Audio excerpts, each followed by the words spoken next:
Magandang araw mga kaibigan. Ang ating VP Inday Sara talagang sikat na sa buong mundo. Aagawan na siya ng mga foreign media outfits na interviewin. So ito ngayon ang Al Jazeera, isang sikat na news TV organization nagpunta na sa kanya at in-interview. Bigyan natin ng reaksyon ngayon yung mga tanong at sagot niya sa Al Jazeera. Ito.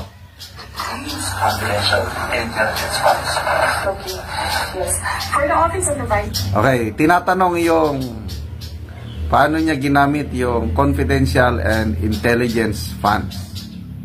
President, it's not the first time that the office has granted confidential funds. During the time of Vice President Binay, the office was already given confidential funds.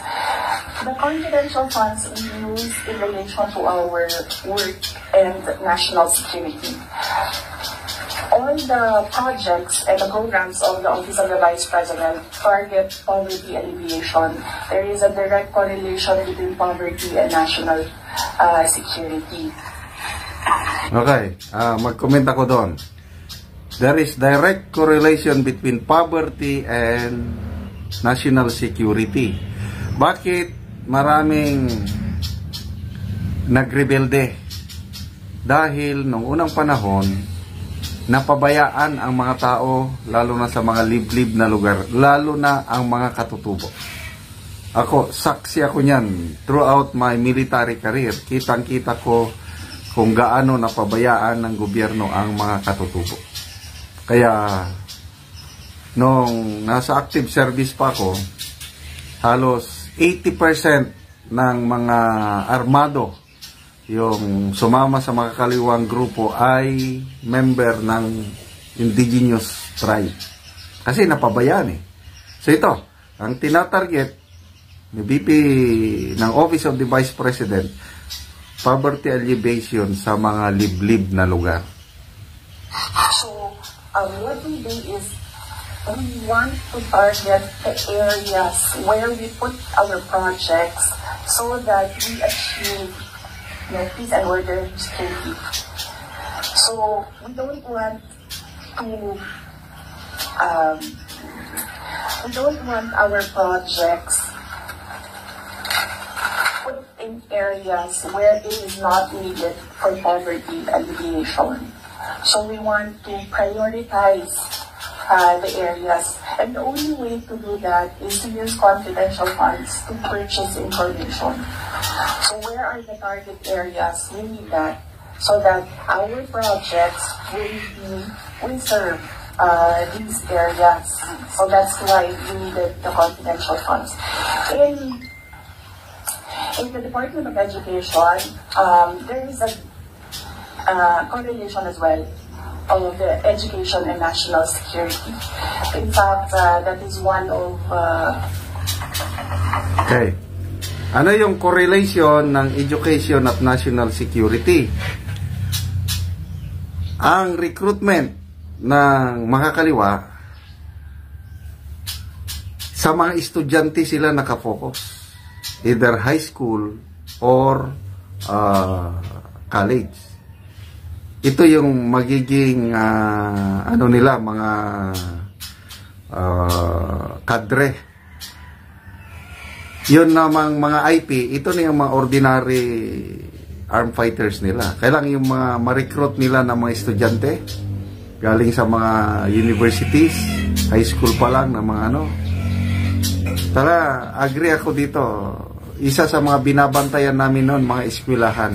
Doon kami nag-focus din sa aming information campaign kasi labanan ng propaganda ito itong communist insurgency problem. There is a correlation as well of education and national security. There are so many threats to education, not just insurgency, and threats to Department of Education personnel and students as well. And we wanted to target projects of the Department of Education as well in the most vulnerable areas in schools. That is why we needed confidential funds. It's all about national security. And the position of the Office of the Vice President and the Department of Education is that national security is a holistic concept. It's not just one territorial defense, sovereignty. No, national security is about food security. It's about quality of education. It's about poverty alleviation and everything else that we need to do as a country to get us out of this poverty rut. But you are in the NTF-LCAP, so couldn't have your offices work with the NTF-LCAP as well as other government agencies that actually have national security mandates? In the NTF-LCAP, they are only about